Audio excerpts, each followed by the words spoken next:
Aujourd'hui, plus de 8 milliards d'humains vivent sur Terre. Nous sommes partout, dans les villes, sur les fermes, dans les montagnes, dans les déserts.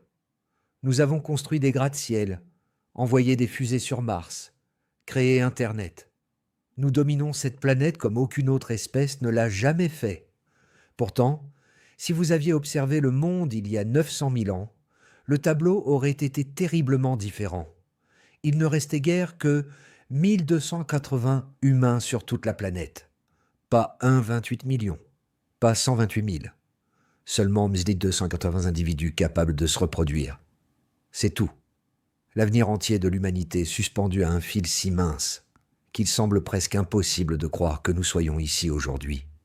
Si vous utilisez ces histoires pour vous endormir, c'est littéralement pour cela que je les crée. Alors, peut-être abonnez-vous et dites-moi d'où vous écoutez et à quelle heure.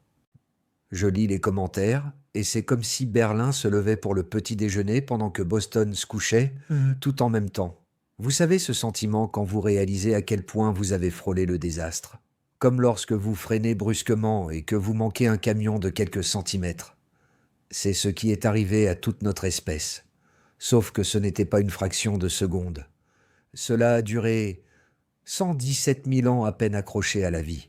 Et voici la partie vraiment folle. Personne ne savait que cela était arrivé avant 2023.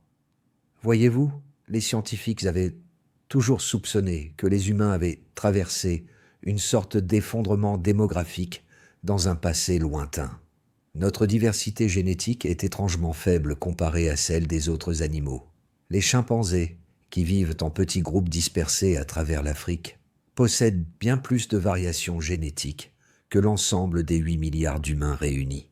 Ce n'est pas normal. C'est la signature d'un goulot d'étranglement. Mais personne ne savait à quel point il était sévère. Personne ne savait que cela avait failli tout anéantir avant même que l'histoire humaine ne commence vraiment. L'histoire commence avec un certain Wang Ju, à l'Académie chinoise des sciences, il y a 5 ans. Il réalise des analyses génétiques sur les populations humaines modernes, cherchant à comprendre notre histoire évolutive. Des analyses classiques. Il examine l'ADN de plus de 3000 personnes à travers le monde, retraçant les mutations à rebours dans le temps comme une horloge moléculaire. Puis, il remarque quelque chose d'étrange dans les données. Il y a environ 900 000 ans, les signatures génétiques s'effondrent complètement. C'est comme regarder un film où 99% des acteurs disparaissent soudainement de l'écran. Les modèles mathématiques crient qu'un événement catastrophique s'est produit, mais les chiffres sont si extrêmes que personne ne les croit au premier abord. Il pense d'abord à une erreur, un bug dans son analyse, parce que si ces calculs sont exacts, les ancêtres humains ont été réduits à une population plus petite qu'un lycée classique. Il passe des années à vérifier, revérifier, refaire l'analyse avec différentes méthodes. Et à chaque fois, le même résultat. 98,7% des ancêtres humains ont été anéantis il y a environ 930 000 ans. Et les survivants sont restés en nombre critique pendant plus de 100 000 ans.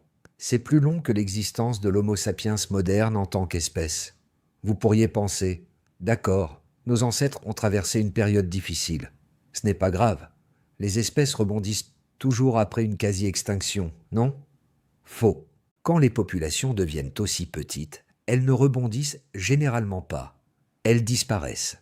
Les modèles mathématiques montrent que lorsqu'on tombe à environ 1000 individus, on entre dans ce que les biologistes appellent le vortex d'extinction. Les problèmes génétiques s'accumulent. La consanguinité augmente. Des catastrophes aléatoires peuvent anéantir tout le groupe. La plupart des espèces qui atteignent des nombres aussi bas disparaissent à jamais. Mais nos ancêtres ont survécu. Pendant 117 000 ans, ils ont tenu bon. À travers les âges glaciaires, les sécheresses, l'extinction de nombreuses autres espèces, une petite population d'humains anciens a survécu. Quelque part, maintenant la flamme de l'humanité vivante, alors qu'elle aurait dû s'éteindre. Ce qui rend cette découverte encore plus incroyable, c'est le moment où elle se produit. Il y a 900 000 ans, nous sommes au milieu de ce que les géologues appellent la transition médio-pléistocène. C'était à cette époque que le climat de la Terre est devenu complètement imprévisible. Avant cette période, Les âges glaciaires se suivaient des cycles relativement prévisibles de 41 000 ans. La planète se refroidissait, les calottes glaciaires croissaient, puis les températures remontaient. Difficile, mais gérable. Puis, il y a 900 000 ans, tout change. Les cycles glaciaires deviennent brutaux, s'étendant sur 100 000 ans. Les glaciers recouvrent d'immenses portions des continents nordiques. Le niveau des mers chute de centaines de pieds. La température des océans plonge. Et en Afrique, là où vivaient nos ancêtres, le climat devient incroyablement sec et rude. Imaginez ceci. Vous êtes un humain ancien, peut-être Homo erectus, ou l'un de ses descendants vivant dans ce qui était autrefois une forêt luxuriante. Génération après génération, votre monde se transforme en un désert aride. Les sources d'eau disparaissent. Les animaux que vous chassez s'éteignent. Les plantes comestibles se raréfient. Et cela ne s'améliore pas, c'est pire, pour des milliers et des milliers d'années. Les scientifiques appellent cela la tempête parfaite pour une extinction massive. Et c'est exactement ce qui est arrivé à la plupart des populations humaines. Elles ont été anéanties. Seul un tout petit groupe, quelque part en Afrique, a survécu. Nous ne savons pas exactement où. Nous ne savons pas comment. Mais ils ont survécu. Et maintenant, c'est là que l'histoire devient encore plus hallucinante. Pendant cette période de goulot d'étranglement, quelque chose d'inédit s'est produit dans la génétique humaine.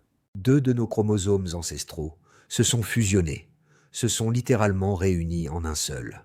C'est pour cette raison que les humains ont 46 chromosomes, tandis que nos plus proches cousins, les chimpanzés et les gorilles, en ont 48. La fusion de chromosomes est extrêmement rare. Elle se produit peut-être une fois tous les millions d'années, et elle est survenue juste au milieu de notre quasi-extinction. Ce n'était pas une coïncidence. Vous voyez, lorsque les populations sont très petites, des changements génétiques inhabituels peuvent se répandre dans tout le groupe beaucoup plus rapidement que d'habitude. Si un individu possédait cette fusion chromosomique et survivait pour se reproduire, ses enfants la porteraient à leur tour. Et dans une population de seulement 1280 personnes, un changement génétique comme celui-ci pouvait devenir universel en quelques générations. Aujourd'hui, chaque humain sur Terre porte ce chromosome fusionné. Nous sommes tous les 8 milliards. C'est le chromosome 2, et il contient la signature génétique de ces 117 000 années désespérées où l'humanité a failli disparaître. Les scientifiques peuvent même pointer l'endroit exact où la fusion a eu lieu. Ils peuvent observer les cicatrices moléculaires laissées par l'union de 2 anciens chromosomes. C'est comme des preuves médico-légales sur la scène du crime la plus importante de l'histoire humaine. Mais la fusion chromosomique a fait bien plus que réduire notre nombre de chromosomes. Certains chercheurs pensent qu'elle a pu déclencher des changements dans le développement cérébral. Les gènes proches du site de fusion influencent le fonctionnement neural. Il est possible que cette secousse génétique, pendant le goulot d'étranglement, ait contribué à l'évolution d'un cerveau humain plus grand et plus complexe. Pensez-y un instant. Notre intelligence, notre capacité à créer de l'art, de la musique, des technologies, notre aptitude au langage et à la pensée abstraite. Tout cela pourrait provenir d'un accident génétique survenu alors qu'il restait à peine 1000 humains sur Terre. Les preuves de ce goulot d'étranglement sont écrites dans notre ADN comme une capsule temporelle. Chaque personne vivante aujourd'hui porte la signature moléculaire de ces 117 000 années de survie. Les généticiens des populations peuvent donc l'observer dans les motifs de variation génétique, comme l'empreinte mathématique d'une quasi-extinction. Mais pendant des décennies, personne n'a su interpréter correctement ce signal. Les anciennes méthodes d'analyse génétique étaient comme lire un livre à travers un trou de serrure. Les scientifiques détectaient qu'un événement s'était produit dans notre passé, mais ne pouvaient pas voir l'ensemble du tableau. Ils savaient que les humains avaient traversé au moins un goulot d'étranglement majeur, probablement lorsque nos ancêtres ont quitté l'Afrique il y a environ 60 000 ans. Mais ils ignoraient qu'il y en avait eu un autre, beaucoup plus ancien et sévère. Il a fallu le développement de nouveaux outils informatiques, comme la méthode FitCall créée par Wang Zhu et son équipe, pour enfin déchiffrer le code. Ces techniques peuvent analyser des milliers de génomes simultanément et remonter les changements génétiques sur près d'1 million d'années. Lorsque Wang Ju a publié ses découvertes dans la revue Science en 2023, la communauté scientifique a été stupéfaite, non seulement par la gravité du goulot d'étranglement, mais aussi par sa durée. La plupart des goulots d'étranglement démographiques dans l'histoire évolutive sont relativement courts. Une éruption volcanique anéantit la plupart d'une espèce, puis les survivants se multiplient rapidement pour occuper le vide écologique. Une maladie peut tuer 90% d'une population, mais les 10% restants se rétablissent en quelques générations. 117 000 ans. Ce n'est plus un goulot d'étranglement. C'est plutôt une expérience prolongée de quasi-mort pour une espèce entière. Nick Ashton, archéologue au British Museum et critique de l'étude, l'a très bien résumé. La population survivante devait occuper une zone très localisée, avec une cohésion sociale suffisante pour survivre. Encore plus surprenant est la durée estimée de survie de ce petit groupe. Si cela est exact, il fallait un environnement stable, avec des ressources suffisantes et peu de stress sur le système. Autrement dit, quelque part en Afrique, il existait une poche de stabilité, un refuge où un petit groupe d'humains anciens trouvait tout ce dont il avait besoin pour survivre, tandis que le reste du continent était ravagé par les changements climatiques. Mais où était ce refuge ? Qu'est-ce qui le rendait spécial ? Comment ces milliers de personnes ont-elles réussi à maintenir une population stable pendant plus de 100 000 ans ? Ces questions hantent encore les scientifiques. Certains pensent que les survivants vivaient près de sources d'eau fiables, peut-être autour des grands lacs de l'Afrique de l'Est ou le long de rivières qui continuaient de couler malgré le climat hostile. L'eau attire les animaux. Les animaux offrent de la nourriture. Et eau plus nourriture signifie survie. D'autres croyaient que les survivants avaient développé des technologies cruciales que les autres populations humaines n'avaient pas. Peut-être avaient-ils mieux maîtrisé le feu. Le feu change tout. Il permet de cuire les aliments et de libérer davantage de nutriments. Il éloigne les prédateurs. Il prolonge la journée, offrant plus de temps pour travailler et socialiser. Et surtout, il permet de survivre dans des environnements qui autrement seraient mortels. Les preuves archéologiques montrent qu'il y a environ 800 000 ans, l'usage du feu par les populations humaines a brusquement augmenté. Cette période correspond presque parfaitement à la fin du goulot d'étranglement et au début de l'expansion de la population humaine. Coïncidence ? Probablement pas, mais voici ce qui est vraiment stupéfiant. Le registre fossile de cette période est presque vide. Entre 950 000 et 650 000 ans, on trouve à peine des fossiles humains en Afrique ou en Europe. Pendant longtemps, les anthropologues ont appelé cela le vide fossile, sans pouvoir l'expliquer. Maintenant, nous savons pourquoi. Il n'y avait tout simplement pas beaucoup d'humains pour laisser des fossiles derrière eux. Avec seulement 280 individus reproducteurs dispersés sur un territoire immense, les chances que l'un d'eux meure dans des conditions favorables à la conservation de ses os pendant des centaines de milliers d'années était incroyablement faible. C'est comme chercher une aiguille dans une botte de foin. Sauf qu'il y a à peine des aiguilles, et que la botte de foin couvre un continent entier. Les quelques fossiles que nous possédons de cette période proviennent surtout d'Europe et d'Asie, pas d'Afrique, ce qui signifie probablement qu'ils représentent des populations humaines qui n'étaient pas directement concernées par le goulot d'étranglement. Peut-être que le crash démographique sévère n'a affecté que certains groupes d'humains anciens, tandis que d'autres régions ont survécu en nombre légèrement plus élevé. Cela a du sens. L'Afrique est un continent immense, avec des climats et des écosystèmes divers. Certaines régions sont devenues inhabitables pendant la crise climatique. D'autres sont restées relativement stables. Mais la preuve génétique est claire. Les ancêtres de tous les humains modernes, ainsi que des Néandertaliens et des Denisoviens, ont traversé ce goulot extrême. Nous sommes tous descendants de ces 1280 survivants. Chaque personne lisant cette histoire porte l'ADN de cette petite population qui n'a jamais abandonné pendant la pire crise climatique de l'histoire évolutive humaine. Les scientifiques estiment que nous avons perdu environ 65% de notre diversité génétique totale pendant ce goulot. C'est énorme. À titre de comparaison, le célèbre effet fondateur lors du départ des humains modernes d'Afrique il y a 60 000 ans n'a réduit la diversité génétique que d'environ 15%. Cette perte de diversité génétique a des conséquences que nous ressentons encore aujourd'hui. C'est pourquoi les humains sont particulièrement vulnérables à certaines maladies. Pourquoi avons-nous un système immunitaire relativement faible comparé à d'autres primates? Pourquoi certaines maladies génétiques, qui seraient rares dans des populations plus diversifiées, sont-elles relativement fréquentes chez les humains? D'une manière paradoxale, notre fragilité est la preuve de notre plus grand triomphe. Chaque vulnérabilité génétique que nous portons est la preuve que nos ancêtres étaient assez robustes pour survivre lorsque la survie semblait impossible. Mais l'histoire ne s'arrête pas à la simple survie. La partie la plus incroyable est ce qui s'est passé ensuite. Il y a environ 813 000 ans, quelque chose a changé. La population des premiers humains a recommencé à croître. Pas lentement, pas graduellement, rapidement. En quelques milliers d'années seulement, les descendants de ces 1280 survivants se sont répandus à travers l'Afrique et au-delà. Ils ont développé de nouvelles technologies, créé des outils plus sophistiqués, appris à chasser des animaux plus grands avec efficacité. Ils ont commencé à construire des abris et à contrôler le feu de manière plus systématique. Et surtout, ils ont entamé le voyage évolutif qui mènera un jour à trois des espèces humaines les plus réussies de l'histoire. Les humains modernes, les néandertaliens et les mystérieux denisoviens. Le timing est trop parfait pour être une simple coïncidence.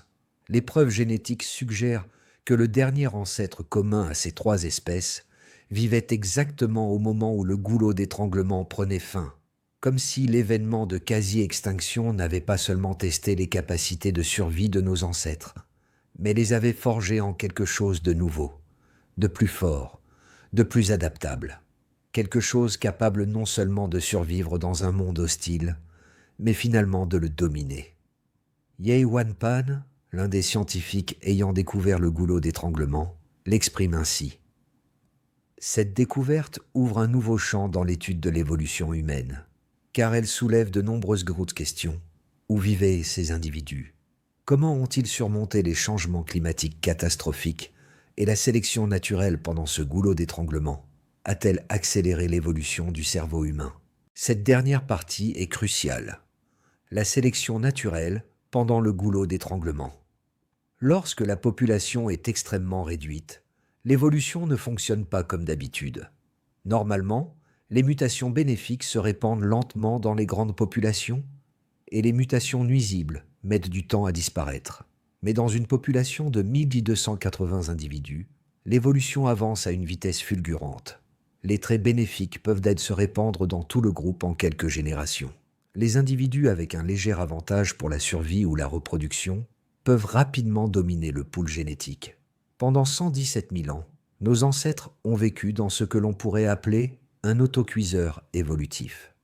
Seuls les plus intelligents, les plus résistants, les plus adaptables ont survécu pour transmettre leurs gènes. Génération après génération, une sélection naturelle intense a façonné précisément les traits qui allaient rendre l'espèce humaine si prospère, la capacité à résoudre des problèmes, la coopération sociale, l'usage des outils, les compétences en communication, la capacité d'apprendre et de s'adapter rapidement à des environnements changeants. Tous ces traits ont probablement été affinés et amplifiés pendant ces 117 000 années de quasi-extinction. Le goulot d'étranglement génétique n'était pas seulement quelque chose que nos ancêtres ont survécu, c'était ce qui les a rendus, et nous rend, tels que nous sommes. Mais à quoi ressemblait réellement cette vie? Vivre 117 000 ans d'enfer évolutif. Revenons très loin dans le passé. Il y a 930 000 ans, le monde est en train de disparaître. Pas dans une explosion dramatique ou un impact d'astéroïdes. Lentement, brutalement, une récolte ratée après l'autre. Vous faites partie d'un petit groupe de premiers humains, peut-être 30 ou 40 individus. Votre espèce n'a même pas encore de nom. Homo erectus, Homo heidelbergensis. Les scientifiques débattent encore des détails. Ce qui importe, c'est que vous êtes assez humain pour que les enfants de vos enfants, des milliers de générations plus tard, deviennent nous. Et maintenant, vous observez votre monde disparaître. Les forêts où vos parents chassaient deviennent des broussailles. Les broussailles se transforment en désert. Les rivières qui coulaient toute l'année deviennent des cours saisonniers, puis des lits asséchés, fissurés. Votre groupe se déplace constamment, suivant des sources d'eau qui s'épuisent, suivant des troupeaux qui diminuent, suivant un espoir qui s'amenuise. Ce n'est pas une simple sécheresse. Les sécheresses se terminent. C'est la nouvelle normalité. Les cycles orbitaux de la Terre ont basculé dans une configuration cauchemardesque. Les calottes glaciaires du Nord deviennent gigantesques, emprisonnant tellement d'eau que le niveau des mers chute de centaines de pieds. La Méditerranée se transforme en une série de petits lacs. Des ponts terrestres apparaissent entre les continents. Mais ce n'est pas la glace qui tue votre peuple. C'est ce que la glace fait à l'Afrique. Lorsque d'énormes calottes glaciaires se forment au nord, elles créent une sorte de barrage atmosphérique. Les schémas météorologiques qui apportaient des pluies régulières à l'Afrique sont perturbés. Les moussons qui nourrissaient les rivières du continent deviennent faibles et irrégulières. Ce qui était autrefois une forêt devient une savane. La savane devient un désert, et le désert devient rien. Les scientifiques ont un nom pour ce phénomène, l'aridification. Le continent ne s'est pas seulement asséché, il est devenu catastrophiquement sec. Les preuves fossiles montrent que la plupart des grands mammifères ont disparu. Des espèces d'antilopes qui prospéraient depuis des millions d'années ont tout simplement disparu. Les populations d'éléphants se sont effondrées. Quand les grands animaux meurent, tout le reste suit. Les prédateurs meurent de faim, les charognards meurent de faim, et tout ce qui dépendait de la chasse ou du ramassage, comme les premiers humains, fait face à un choix, s'adapter ou mourir. La plupart ont fait le mauvais choix. Mais votre petit groupe, vos 1280 individus dispersés à travers le continent, vous avez trouvé quelque chose que les autres ont manqué.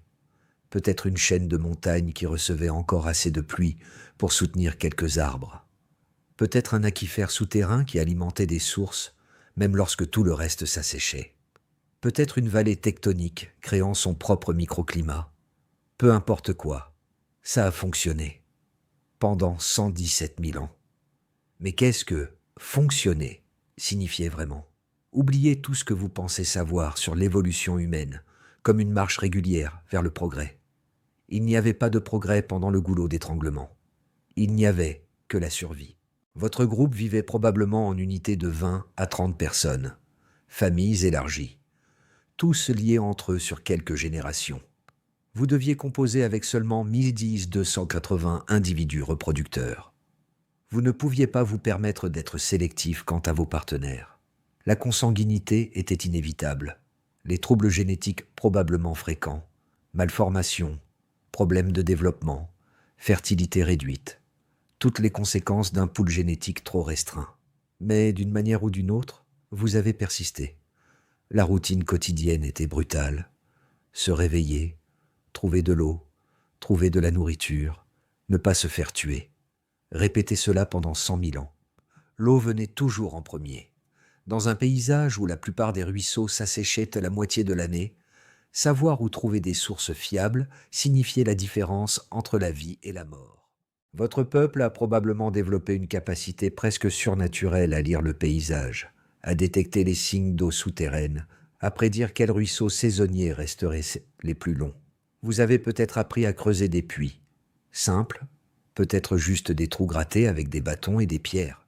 Mais même un puits rudimentaire, atteignant la nappe phréatique, pouvait nourrir une famille pendant une saison sèche. La nourriture était plus difficile.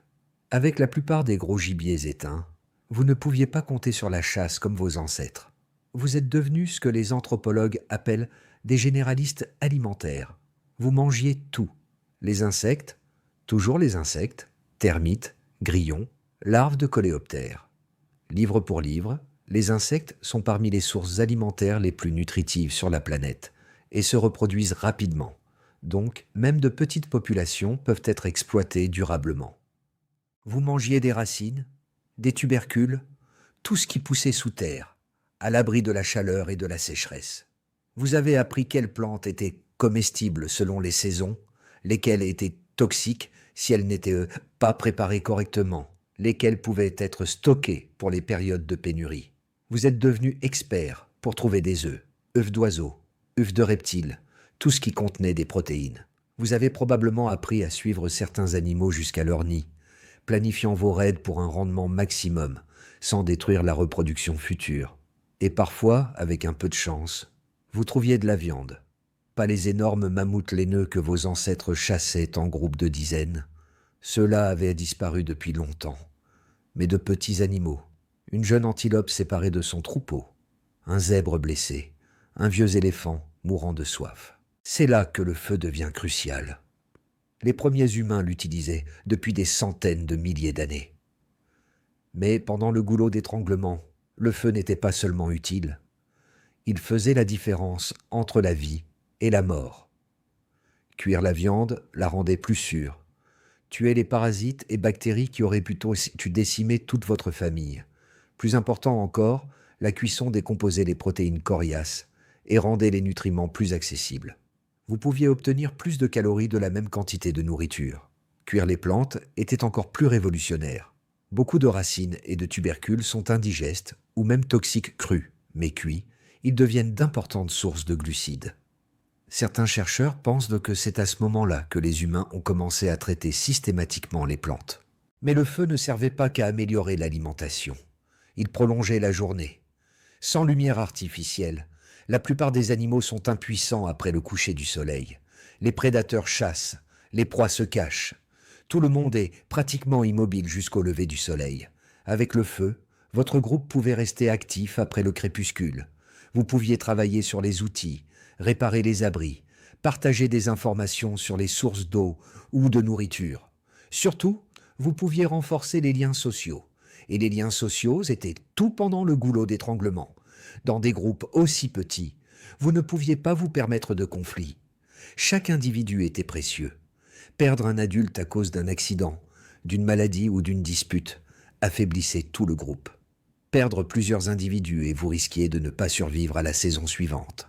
Ainsi, vous avez développé des compétences de coopération qui feraient pâlir de jalousie les diplomates modernes. Vous avez appris à partager les ressources même lorsqu'elles étaient rares. Vous avez appris à résoudre les conflits sans violence. Vous avez appris à prendre soin des malades et des blessés au lieu de les abandonner.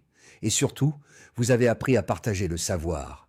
Quand quelqu'un découvrait une nouvelle source d'eau, tout le monde l'apprenait. Quand quelqu'un trouvait comment rendre une plante toxique comestible, la connaissance se répandait immédiatement dans le groupe. Quand un chasseur inventait une nouvelle technique de pistage, elle devenait connue de tous en quelques jours. Ce n'était pas seulement de la gentillesse, c'était une stratégie de survie. Dans une population si réduite, perdre le savoir accumulé lorsqu'un individu mourait pouvait être catastrophique. Vous avez donc développé des traditions orales, des méthodes d'enseignement, des façons de transmettre l'information d'une génération à l'autre. Vous êtes devenu obsédé par l'enseignement aux enfants. Pas seulement des compétences de base, mais tout. Où trouver de l'eau selon les saisons? Quelles plantes sont sûres? Comment lire les traces animales? Prévoir la météo? Fabriquer et entretenir les outils? Les enfants qui apprenaient vite avaient plus de chances de survie et de reproduction.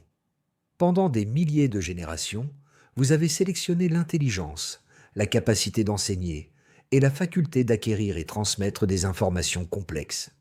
Vous évoluiez en quelque chose de nouveau. Les preuves génétiques suggèrent que, pendant le goulot d'étranglement, la taille du cerveau humain a commencé à augmenter, pas de manière spectaculaire, mais de façon mesurable. La capacité crânienne des fossiles post-goulot est plus grande que celle des fossiles antérieurs. Cela a du sens. Quand la survie dépend de l'ingéniosité face à l'environnement, la sélection naturelle favorise des cerveaux plus grands et plus efficaces. Mais ce n'était pas seulement l'intelligence brute qui évoluait, c'était l'intelligence sociale. Vivre dans de minuscules groupes pendant des milliers de générations vous a rendu incroyablement habile pour lire les autres, prédire leur comportement, savoir quand faire confiance, quand être prudent, quand partager ou retenir. Vous avez développé ce que les psychologues appellent la théorie de l'esprit, la capacité à comprendre que les autres ont des pensées et intentions différentes des vôtres. Cela semble simple, mais c'est l'une des capacités cognitives les plus complexes du règne animal, et vous la perfectionniez sous une pression de survie extrême. Le registre archéologique de cette période est frustrant de rareté, mais ce peu que nous avons est fascinant. Les outils deviennent plus sophistiqués, mais aussi plus standardisés, comme si les petits groupes développaient des méthodes cohérentes et partageaient ces techniques largement. Les outils en pierre du tardif goulot montrent ce que les archéologues appellent une convergence culturelle, des designs similaires, apparaissant dans différentes régions à peu près en même temps. Cela suggère des réseaux de communication entre groupes, des routes commerciales, peut-être même des rassemblements réguliers pour échanger non seulement des biens, mais aussi des connaissances et des gènes. Parce que voilà le truc avec ces 1280 individus reproducteurs, ils ne vivaient pas tous au même endroit. La génétique des populations de base montre qu'ils devaient être dispersés. Mettre 1280 personnes dans une seule vallée est un désastre. Inondations, sécheresse, maladies, éruptions volcaniques pouvaient tous les anéantir. L'évolution ne fait pas ce genre d'erreur. Ils étaient donc dispersés. Peut-être des groupes de 20 ou 30 personnes, séparés par des centaines de kilomètres, connectés par des réseaux de parenté et de commerce, mais suffisamment indépendants pour qu'aucune catastrophe unique ne les détruise tous. Cela créait ce que les biologistes appellent une structure de métapopulation. Des groupes individuels apparaissent et disparaissent, vont jusqu'à l'extinction et sont remplacés, mais le réseau global survit. C'est comme un jeu de coups de marteau sur taupe, sauf que les taupes sont des populations humaines et les marteaux des sécheresses, maladies et catastrophes climatiques. Certains groupes sont frappés et disparaissent, d'autres survivent, se reproduisent et envoient des migrants repeupler les territoires vides. Ce jeu désespéré a duré 117 000 ans. Certaines générations ont vécu relativement bien, trouvant de bons territoires avec des ressources fiables. D'autres ont souffert terriblement, voyant les enfants mourir de faim et de maladie. Mais d'une manière ou d'une autre, le réseau a tenu. Et puis, il y a environ 813 000 ans, quelque chose a changé. Les premiers signes étaient subtils, des pluies légèrement plus fiables dans certaines régions, les savanes qui recommençaient à s'étendre après des millénaires de désert, les populations animales commençant à se rétablir. La phase extrême de la crise climatique touchait à sa fin. Mais à ce moment-là, votre peuple n'était plus la même espèce qui avait affronté le goulot. 117 000 années de sélection naturelle intense les avaient transformés, les rendant plus intelligents, plus coopératifs, mieux adaptés à survivre dans des environnements hostiles. Ils avaient développé des technologies qui auraient semblé magiques à leurs ancêtres. Meilleurs outils, gestion du feu plus sophistiquée, techniques de transformation des aliments améliorées. Surtout, ils avaient développé des systèmes sociaux capables de maintenir coopération et transmission des connaissances sur plusieurs générations. Lorsque le climat a commencé à s'améliorer, ils étaient prêts. La croissance démographique fut explosive. En quelques milliers d'années seulement, les descendants des survivants du goulot se sont répandus à travers l'Afrique, puis en Europe et en Asie. Ils portaient avec eux toutes les compétences de survie acquises pendant la crise, ainsi que les adaptations génétiques et culturelles qui les avaient maintenus en vie lorsque la mort semblait inévitable. Ce n'étaient pas de simples humains. C'étaient des humains forgés par la pire crise environnementale de notre histoire. Ils étaient les ancêtres de tous les humains à venir. Chaque personne vivante aujourd'hui porte des gènes qui ont survécu à 117 000 ans de quasi-extinction. Des gènes sélectionnés pour l'intelligence, la coopération et l'adaptabilité dans les conditions les plus extrêmes imaginables. Nous sommes tous descendants de ces survivants, tous produits du goulot d'étranglement. La preuve que parfois, quand tout va mal, quelques individus peuvent être assez forts pour maintenir l'espoir jusqu'à ce que le monde redevienne vivable. Mais l'histoire ne faisait que commencer. Ce qui se passa ensuite changea tout. Imaginez ceci. Vos ancêtres venaient de survivre à la pire catastrophe climatique de l'histoire humaine. Pendant plus de 100 000 ans, ils ont vécu au bord de l'extinction, de petits groupes dispersés à travers l'Afrique, s'accrochant à tous les refuges qu'ils pouvaient trouver. Puis, les pluies revinrent. Pas partout, pas tout à coup, mais lentement, année après année. Les savanes recommencèrent à verdir. Les rivières qui étaient asséchées depuis des millénaires recommencèrent à couler. Les animaux qui avaient disparu de vastes régions réapparurent en petits troupeaux. Et votre peuple, endurci par les combats, éprouvé par le climat, affiné par l'évolution, explosa sur le paysage comme jamais le monde n'avait vu auparavant. En seulement quelques milliers d'années, ce qui, en termes évolutifs, est quasiment rien, Les descendants de ces Bisdisdungervins survivants se multiplièrent par centaines de milliers, peut-être par millions. Ils se répandirent depuis le coin d'Afrique qui les avait abrités pendant la crise et commencèrent à coloniser des territoires vides depuis des siècles. Mais voici où l'histoire devient vraiment incroyable.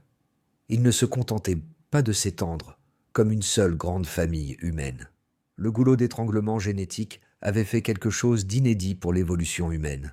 Il avait préparé le terrain pour l'événement de spéciation le plus important de notre lignée.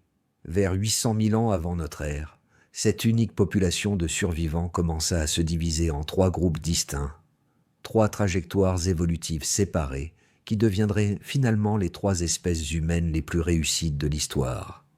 Les humains modernes, les néandertaliens et les mystérieux denisoviens. La spéciation prend normalement des centaines de milliers d'années, parfois des millions. Les espèces divergent lentement, accumulant des différences génération après génération, jusqu'à ce qu'elles ne puissent plus se reproduire entre elles. Mais le goulot d'étranglement compressa et accéléra tout. Ces 117 000 années de sélection naturelle intense créèrent une sorte de ressort évolutif. Lorsque la population finit par s'étendre, elle explosa dans plusieurs directions à la fois. Imaginez un fleuve forcé à passer par le canal le plus étroit possible pendant 100 000 ans. Toute cette pression de l'eau s'accumule. Puis, soudainement, le canal est libéré. L'eau ne se contente pas de couler, elle jaillit dans toutes les directions, creusant de nouveaux cours, créant de nouveaux chemins. C'est exactement ce qui arriva à l'évolution humaine après le goulot. Le premier groupe resta en Afrique. Ils deviendraient finalement les ancêtres des humains modernes, Homo sapiens. Mais ils n'étaient pas encore modernes. Ils continuaient d'évoluer, de perfectionner les compétences de survie qui les avaient portés à travers la crise. Le second groupe migra vers le nord et l'ouest, en Europe et en Asie occidentale. Ces populations découvrirent un monde très différent de celui connu par leurs ancêtres. Plus froid, plus saisonnier, plein de nouveaux défis et de nouvelles opportunités. Ils s'adaptèrent rapidement. En quelques centaines de milliers d'années, ils développèrent des corps robustes, des fosses nasales élargies et des adaptations au froid qui les rendaient parfaitement adaptés à l'Europe glaciaire. Ils devinrent les Néandertaliens. Le troisième groupe partit vers l'est, s'étendant à travers l'Asie et atteignant finalement l'Indonésie et la Nouvelle-Guinée. Nous savons moins de choses sur eux, car ils laissèrent moins de fossiles, mais nous savons qu'ils existaient, car leur ADN apparaît encore dans les populations modernes d'Asie et d'Océanie. Ils étaient les Denisoviens. Les 3 groupes portaient la signature génétique du goulot d'étranglement, le chromosome fusionné, la diversité génétique réduite, les adaptations neuronales sélectionnées pendant ces 117 000 années brutales. Mais ils commencèrent aussi à développer leurs propres traits uniques. La population africaine qui était restée devait faire face à un environnement en récupération, mais encore exigeant. Elle devait être adaptable, innovante, capable d'exploiter une large gamme de ressources. Alors que le climat continuait de fluctuer, la sélection naturelle favorisa l'intelligence, la capacité à résoudre des problèmes et l'aptitude à développer rapidement de nouvelles technologies lorsque les conditions changeaient. Pendant des centaines de milliers d'années, cette population développa ce que nous reconnaissons aujourd'hui comme les caractéristiques clés des humains modernes. Des cerveaux plus grands par rapport à la taille du corps, une ossature plus gracile, une capacité améliorée à la pensée symbolique. Surtout, ils développèrent ce que les anthropologues appellent la modernité comportementale, la capacité de créer de l'art, d'utiliser des symboles, de raisonner de manière abstraite, l'arsenal mental qui leur permettrait finalement de dominer la planète. Mais cela restait lointain. Pour l'instant, ils n'étaient qu'une des 3 espèces humaines, toutes en compétition pour les ressources dans un monde qui se remettait encore de la plus grande catastrophe climatique de l'histoire humaine. Pendant ce temps, les Néandertaliens devenaient quelque chose de complètement différent. En migrant en Europe pendant la période de récupération, ils rencontrèrent des environnements encore brutalement froids et saisonniers, des hivers pouvant durer 8 mois, des étés courts et imprévisibles. Ils s'adaptèrent en devenant extrêmement robustes. Les squelettes néandertaliens montrent une densité osseuse et une masse musculaire qui ferait pâlir de jalousie les culturistes modernes. Ils développèrent de larges fosses nasales pour réchauffer et humidifier l'air froid et sec qu'ils respiraient. Leurs cerveaux devinrent même plus volumineux que ceux des humains modernes, peut-être pour s'adapter aux défis complexes de la survie en période glaciaire. Mais leur adaptation la plus impressionnante fut culturelle. Les Néandertaliens devinrent des chasseurs maîtres, pas seulement des charognards opportunistes, comme beaucoup de leurs prédécesseurs, mais des prédateurs stratégiques capables de capturer de gigantesques mammifères glaciaires. Ils développèrent des techniques sophistiquées de lancer de lances, apprirent à chasser en groupes coordonnés, conduisant les gros animaux dans des zones de piège. Ils découvrirent comment conserver la viande pour survivre aux longs hivers, probablement en utilisant la réfrigération naturelle des grottes et du pergélisol. Et surtout, ils mirent en place les premières pratiques funéraires systématiques de l'histoire humaine. Les sépultures néandertaliennes montrent des preuves de placements intentionnels, parfois avec des objets funéraires, suggérant une pensée symbolique et la capacité de concevoir la mort comme significative et digne de rituels. Ils ne se contentaient plus de survivre, ils créaient la culture. Quant aux Denisoviens en Asie, ils faisaient quelque chose de similaire, mais nous savons moins de choses sur leurs adaptations spécifiques. Ce que nous savons, c'est qu'ils furent extrêmement réussis. L'analyse génétique des populations asiatiques modernes révèle de l'ADN denisovien des Philippines au Tibet, indiquant qu'ils se sont répandus sur d'énormes étendues. Certaines populations denisoviennes s'adaptèrent aux hautes altitudes, développant des variants génétiques qui leur permettaient de mieux traiter l'oxygène dans l'air rare du plateau himalayen. Ces mêmes variants apparaissent aujourd'hui chez les Tibétains modernes, preuve que les anciens humains et les denisoviens se sont croisés, transmettant des gènes de survie qui aident encore à vivre à haute altitude. D'autres groupes denisoviens semblent avoir été d'excellents navigateurs. Il existe des preuves qu'ils atteignirent des îles en Asie du Sud-Est, ce qui aurait nécessité des compétences avancées en construction de bateaux et en navigation. Cela suggère qu'ils avaient développé des technologies maritimes des milliers d'années avant toute autre espèce humaine. Mais ce qui est vraiment incroyable pour ces trois groupes, c'est qu'ils restaient connectés. Malgré leur dispersion sur 3 continents et leur adaptation à des environnements radicalement différents, ils demeuraient suffisamment proches génétiquement pour se reproduire lorsque leurs territoires se croisaient. Les humains modernes et les Néandertaliens se croisèrent lorsque nos ancêtres quittèrent enfin l'Afrique, il y a environ 60 000 ans. Les Denisoviens se croisèrent à plusieurs reprises avec les Néandertaliens et les humains modernes, à divers moments et endroits. Les preuves génétiques montrent de multiples épisodes d'hybridation sur des centaines de milliers d'années. Cela nous apprend quelque chose de profond sur le goulot d'étranglement et ses conséquences. Ces 117 000 années de quasi-extinction avaient de créer une sorte d'unité génétique entre toutes les populations humaines.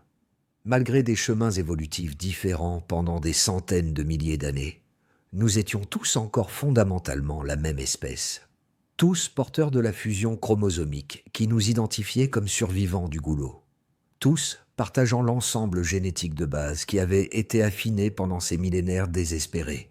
Mais chaque groupe développait aussi ses propres stratégies de survie spécialisées.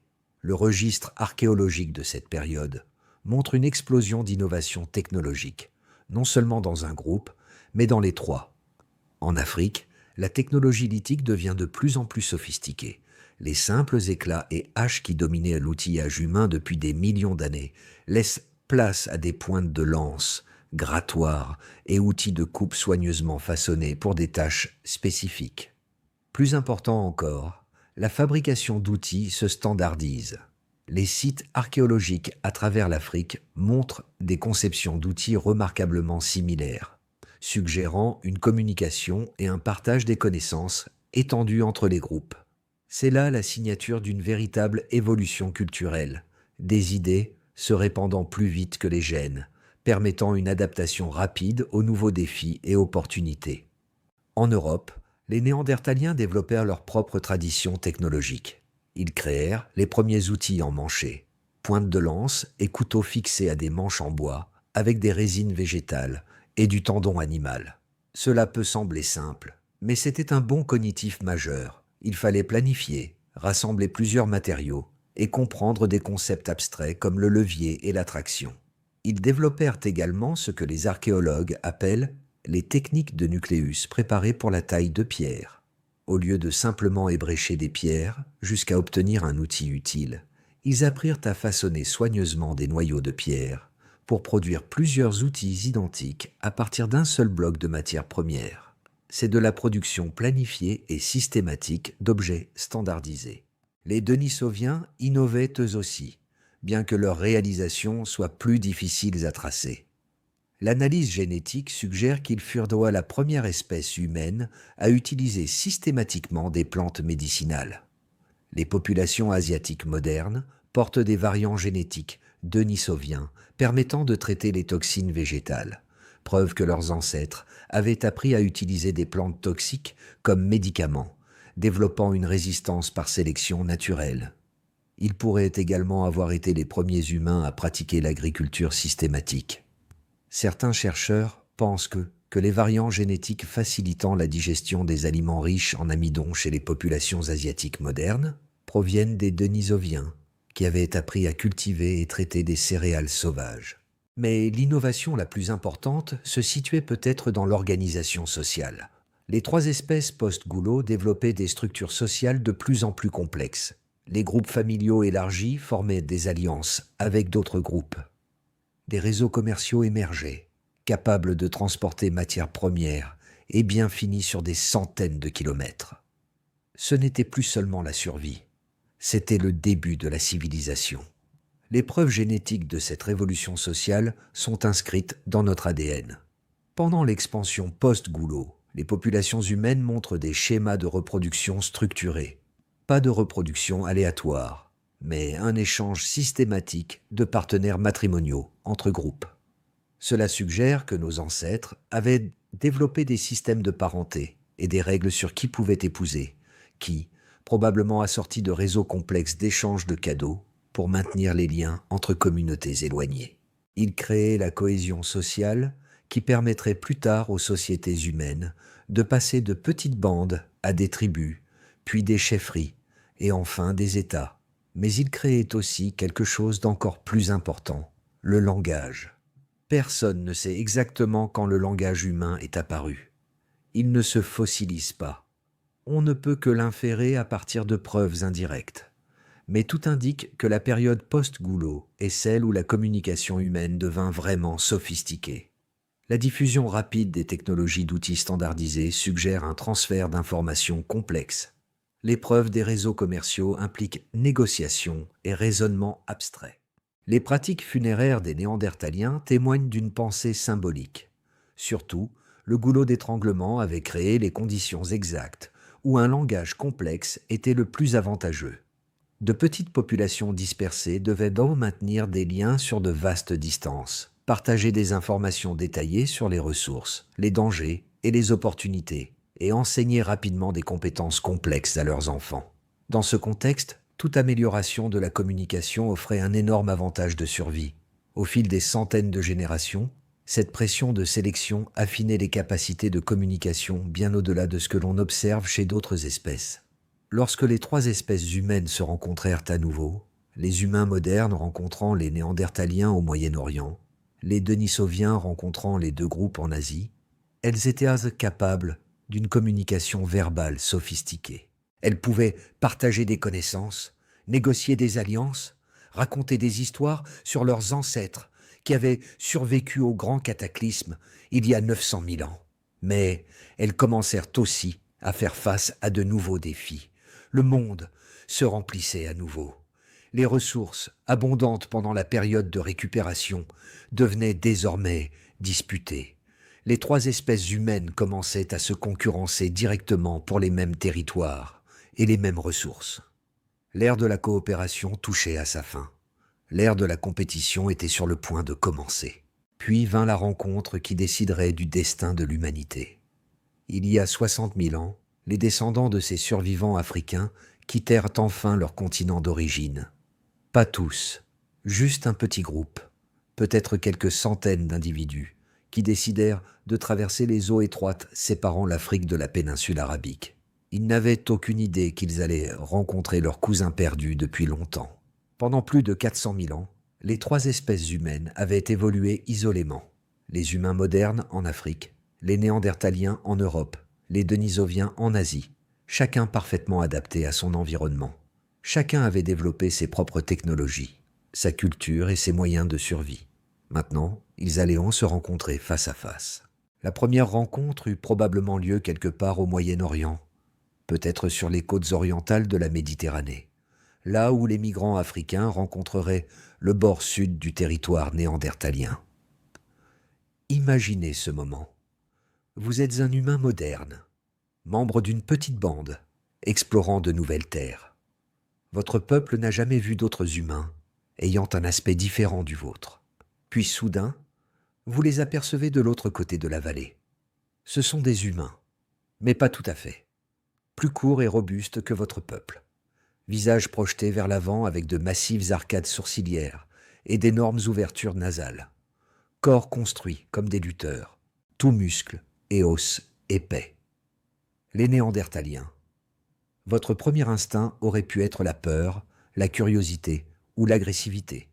Nous ne saurons jamais exactement ce que furent ces premières rencontres, mais nous savons ce qui se passa ensuite, car c'est écrit dans notre ADN. Ils se sont entrecroisés. Les humains modernes et les Néandertaliens ne se sont pas contentés de se battre pour le territoire. Ils ont formé des liens, eu des enfants ensemble. L'analyse génétique montre de multiples épisodes d'hybridation sur des milliers d'années.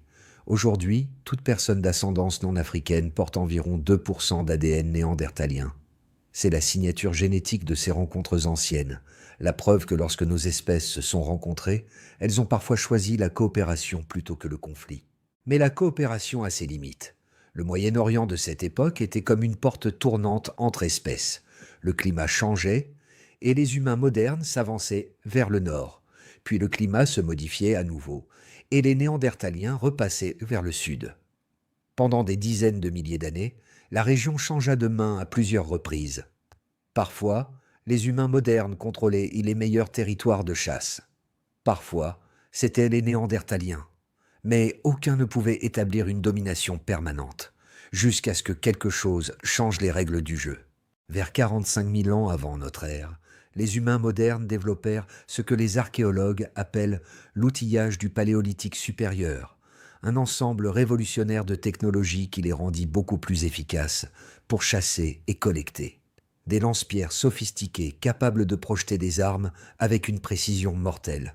Des aiguilles en os permettant de fabriquer des vêtements ajustés pour le froid. Des hameçons et des filets ouvrant l'accès à la nourriture aquatique. Et surtout, des techniques systématiques de production de lames, permettant de créer de longues arêtes tranchantes à partir de petites quantités de pierres. Ces outils n'étaient pas nains, pas seulement meilleurs, ils étaient donc des multiplicateurs de force, permettant à de petits groupes d'accomplir ce qui nécessitait auparavant beaucoup plus de personnes. Une expédition de chasse néandertalienne pouvait avoir besoin de 20 individus pour abattre un mammouth. Un groupe d'humains modernes, équipés de lance-pierres et de tactiques coordonnées, pouvait le faire avec seulement 8. Cet avantage d'efficacité se renforçait au fil du temps. Les humains modernes pouvaient maintenir de plus grands territoires avec des populations plus petites. Ils pouvaient survivre dans des environnements marginaux qui auraient défié même des néandertaliens robustes. Ils pouvaient s'étendre dans de nouvelles régions plus rapidement et établir des colonies permanentes plus facilement. Les Néandertaliens, qui avaient survécu à l'ère glaciaire grâce à leur force physique et à la coopération de leurs groupes soudés, se retrouvèrent soudainement surpassés par une espèce technologiquement plus avancée. Mais ils ne tombèrent pas sans combattre. Les preuves archéologiques de cette période montrent une violence croissante entre les groupes humains. Les sites néandertaliens contiennent davantage d'armes. Les sites humains modernes montrent des preuves de fortification. Les restes squelettiques portent les marques de conflits interpersonnels. Ce n'était pas un génocide, mais une compétition pour les mêmes ressources, menée par deux espèces assez proches pour désirer exactement les mêmes choses: sources d'eau, territoire de chasse, abris et matières premières pour les outils. Et de plus en plus, les humains modernes l'emportaient. Pas parce qu'ils étaient plus forts. Les Néandertaliens étaient supérieurs physiquement sur presque tous les points. Pas parce qu'ils étaient plus intelligents. En moyenne, leur cerveau était même plus grand. Ils l'emportèrent parce qu'ils étaient plus flexibles. Les Néandertaliens avaient passé des centaines de milliers d'années à perfectionner des stratégies de survie pour l'Europe glaciaire. Ils excellaient dans ce qu'ils faisaient, mais ce qu'ils faisaient était très spécifique. Les humains modernes, produits de la période de récupération africaine, avaient été sélectionnés pour leur capacité d'adaptation. Ils pouvaient changer rapidement de tactique lorsque les circonstances changeaient, exploiter de nouvelles sources de nourriture, modifier leurs outils et techniques pour relever des défis inconnus. Lorsque le climat changeait, et il changeait constamment, les humains modernes s'adaptaient. Les Néandertaliens, enfermés dans des stratégies rigides mais efficaces, luttaient. Les populations néandertaliennes commencèrent à diminuer. D'abord, elles perdirent les meilleurs territoires. Vallées fluviales, zones côtières, terres de chasse privilégiées. Puis elles furent repoussées vers des régions marginales, vallées montagneuses, forêts du nord, des zones que les humains modernes n'avaient pas encore colonisées. Vers 28 000 ans avant notre ère, les derniers Néandertaliens vivaient en Espagne méridionale et à Gibraltar, des populations isolées accrochées à l'existence dans des refuges rétrécissants chaque année. Puis, ils disparurent. L'histoire en Asie fut différente, mais suivit des schémas similaires. Les humains modernes rencontrèrent les Denisoviens vers 50 000 ans avant notre ère. Nous savons moins de choses sur ces rencontres, car les fossiles denisoviens sont extrêmement rares. La plupart de nos connaissances proviennent de l'analyse génétique, mais l'ADN raconte une histoire claire. Comme avec les Néandertaliens, il y eut entrecroisement. Les populations asiatiques modernes portent des variants génétiques denisoviens. Certaines populations insulaires du Pacifique ont jusqu'à 6% d'ascendance denisovienne. Contrairement à l'Europe, il semble y avoir eu moins de compétition directe entre humains modernes et denisoviens en Asie.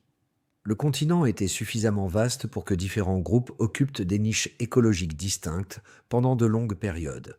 Les Denisoviens, adaptés aux hautes altitudes, continuaient de vivre dans les montagnes. Ceux devenus spécialistes de la navigation maritime contrôlaient des archipels. Les humains modernes occupaient initialement des régions différentes, vallées fluviales, plaines côtières, zones complémentaires plutôt que directement concurrentes avec les territoires denisoviens. Mais finalement, les mêmes pressions technologiques et démographiques qui avaient éliminé les Néandertaliens commencèrent à affecter les Denisoviens. Les humains modernes étaient simplement plus efficaces pour exploiter les ressources.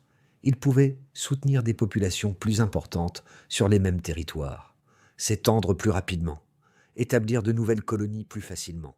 Peu à peu, les populations denisoviennes furent absorbées, surpassées ou déplacées.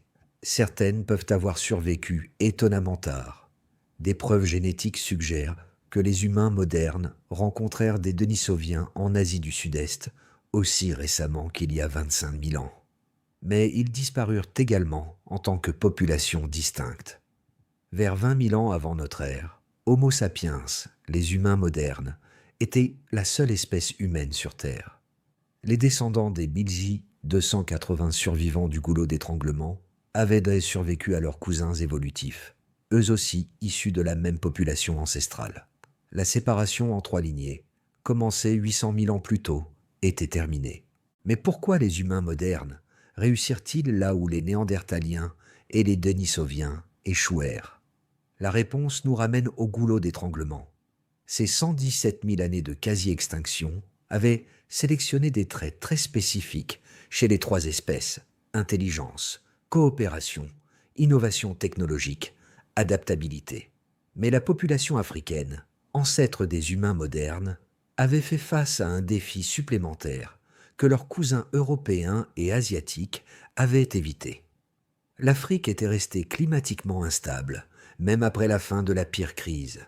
Tandis que les Néandertaliens s'étaient adaptés aux conditions prévisibles de l'Europe glaciaire et que les Denisoviens s'étaient spécialisés dans certains environnements asiatiques, les humains modernes devaient continuer à s'adapter aux conditions changeantes en permanence. Les sécheresses qui duraient des décennies, suivies de périodes d'inondation, des cycles saisonniers qui changeaient tous les quelques générations, des populations animales qui apparaissaient et disparaissaient de manière imprévisible.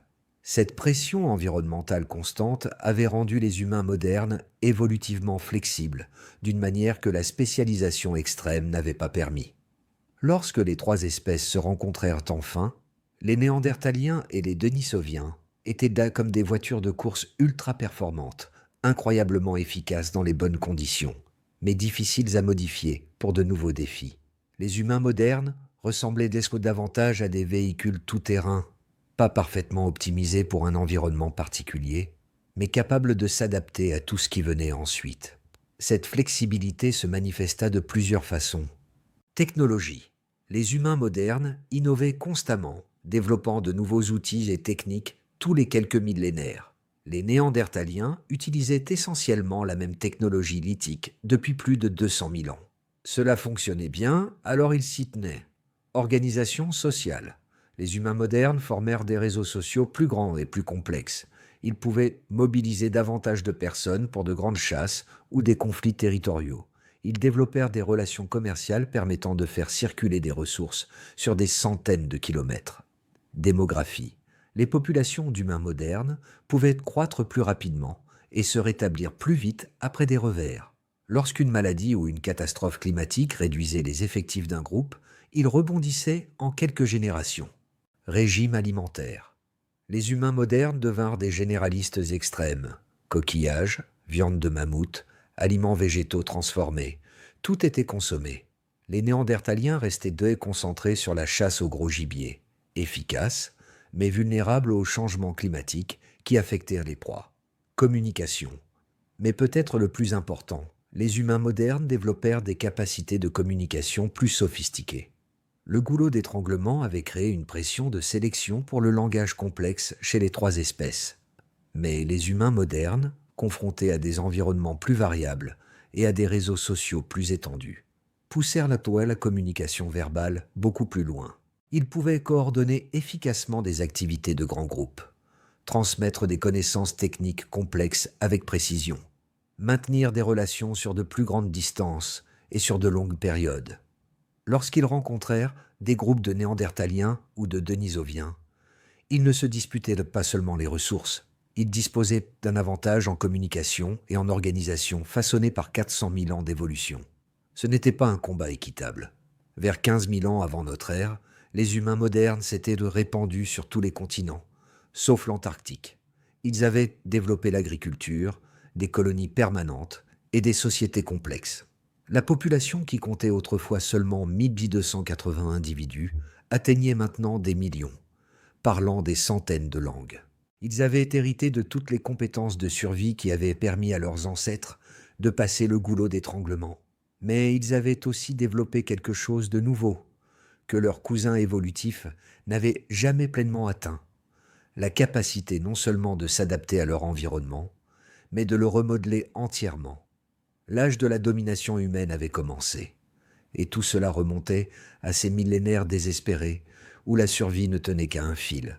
Et pourtant, 1280 individus avaient refusé d'abandonner. Aujourd'hui, nous sommes 8 milliards. Partout où l'on regarde, Tokyo, 14 millions d'habitants dans la zone métropolitaine. Lagos, plus de 15 millions. New York, Londres, Mumbai, São Paulo. Des villes si vastes qu'elles peuvent se voir depuis l'espace, scintillant comme des galaxies sur la Terre sombre. Nous avons construit l'Internet, reliant chaque coin du globe, cartographié le génome humain, envoyé des robots sur Mars et des télescopes aux confins de l'univers, créé de l'art qui fait pleurer et de la musique qui fait danser des inconnus ensemble.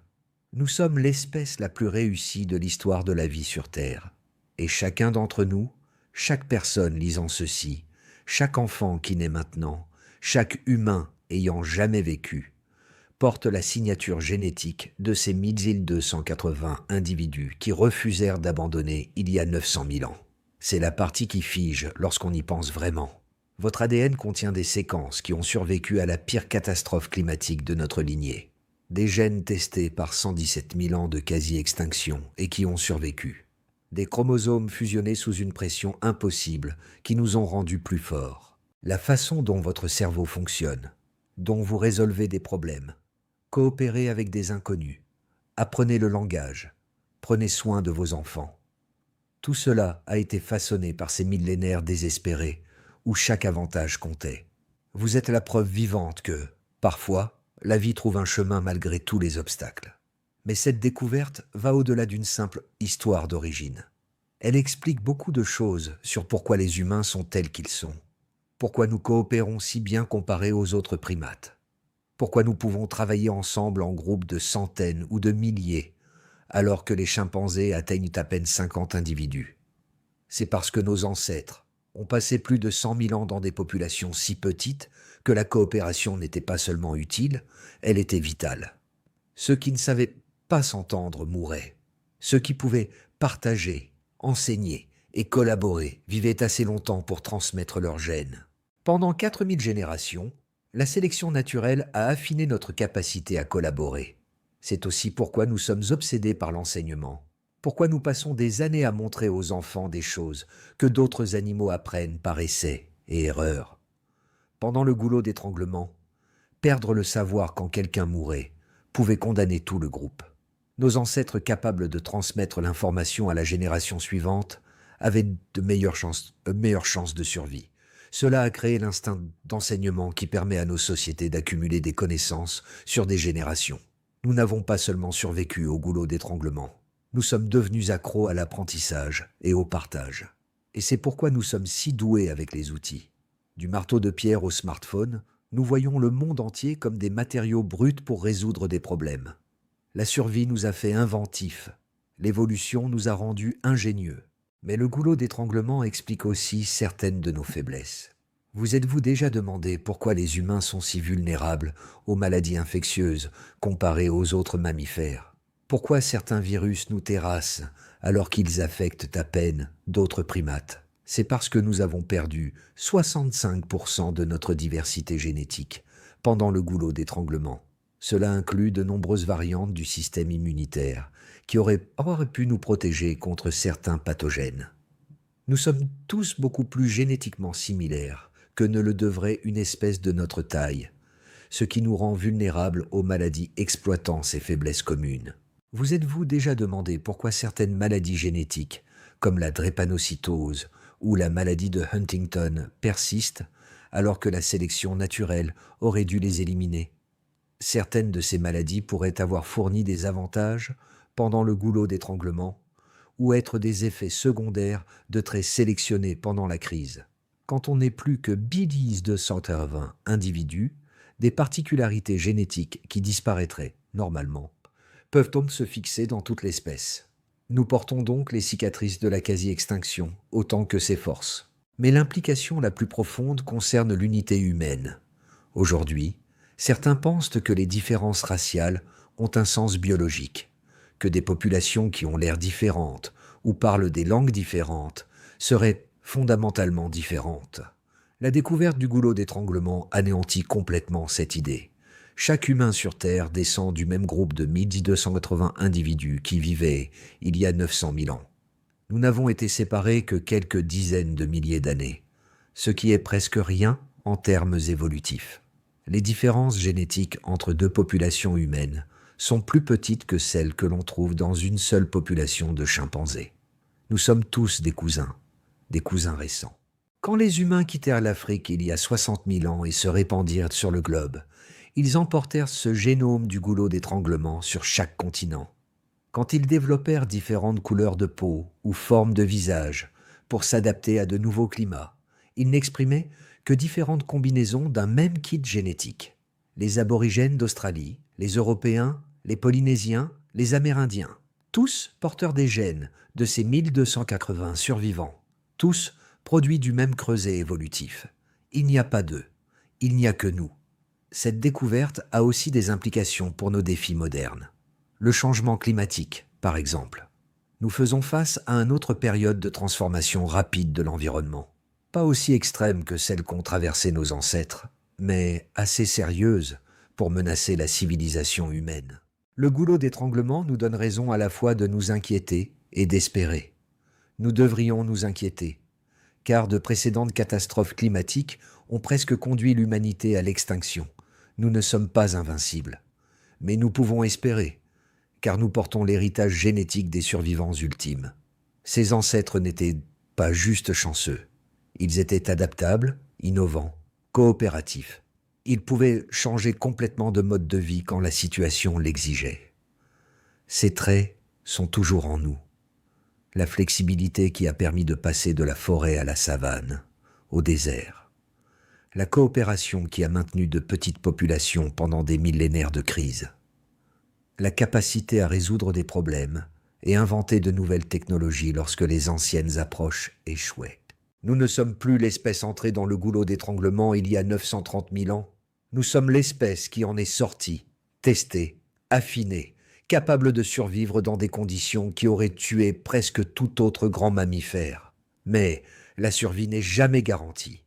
Les chercheurs qui ont découvert le goulot d'étranglement, Wang Zhu, Yuan Pan, Yipang Li et leurs équipes, nous ont donné plus qu'une découverte scientifique.